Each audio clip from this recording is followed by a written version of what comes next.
Okay,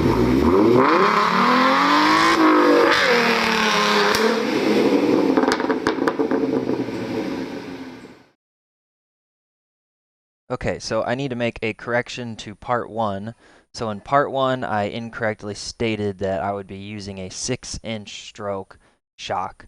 Um, so today I got responses to a lot of the emails I had sent about advice, and the Fox Racing technician, he said, I even talked to him on the phone, he said that if your factory shock is a 5-inch travel and you're not going to modify the shock mounts, then you want to get a shock with 5 inches of travel. So that only option I had left was the 980-02029, which is the 5-inch stroke smooth body remote shock. And then I asked him, I'm like, well, what do I do about this hose that's sticking out in the way here? And he said, well, you can have a service center add a 90-degree, but they're going to have to completely rebuild the shock to do that. Or he said you can mount it inverted, because I had thought mounting it inverted was like a big no. But he said it's okay to mount it inverted as long as you make sure that the reservoir is attached to the body. So the reservoir moves with the body, obviously.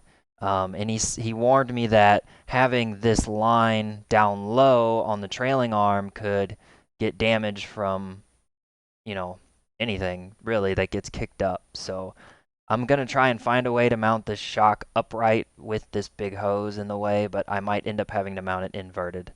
Um, so that's the main correction. So then I called Poly Performance over in San Luis Obispo, California, and they basically they were the most helpful people I talked to all day in a week. So they said that the recommendation for getting this bolt down here to a 14 millimeter size is you can actually remove these spherical bearings fairly easily, and you can try and install a spherical bearing of the correct size, or you can go and look for an aftermarket rod end that fits the 5/8 shaft.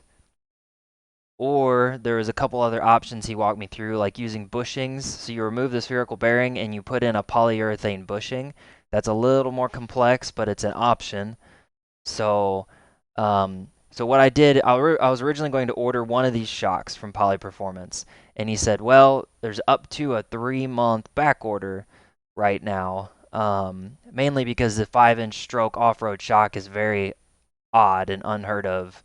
So I was like, well, okay, I'll just order both. Hopefully they won't take 3 months, but if they do, then at least I have both.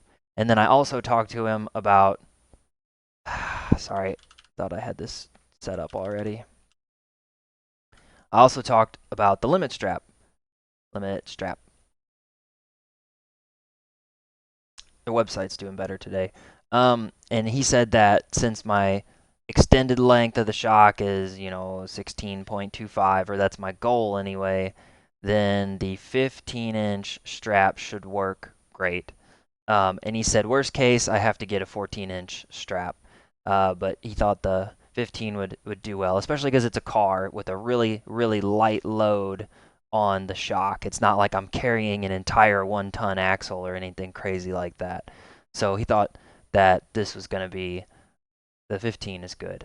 So that's my corrections. So I wanted to post the correction video as soon as possible because I didn't want anybody getting bad information and running away with it and buying stuff and then it's wrong. So again, factory shock length, shock stroke is 5 inches, and if you're not going to modify your shock mounts, then the new shock also needs to have a stroke of 5 inches.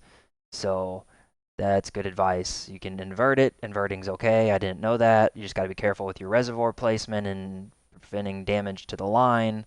And then the limit strap calculations I went over in the previous video were correct, so that was good to hear, because sometimes I'm crazy. So anyway, thank you guys so much for watching, and we will see you next time.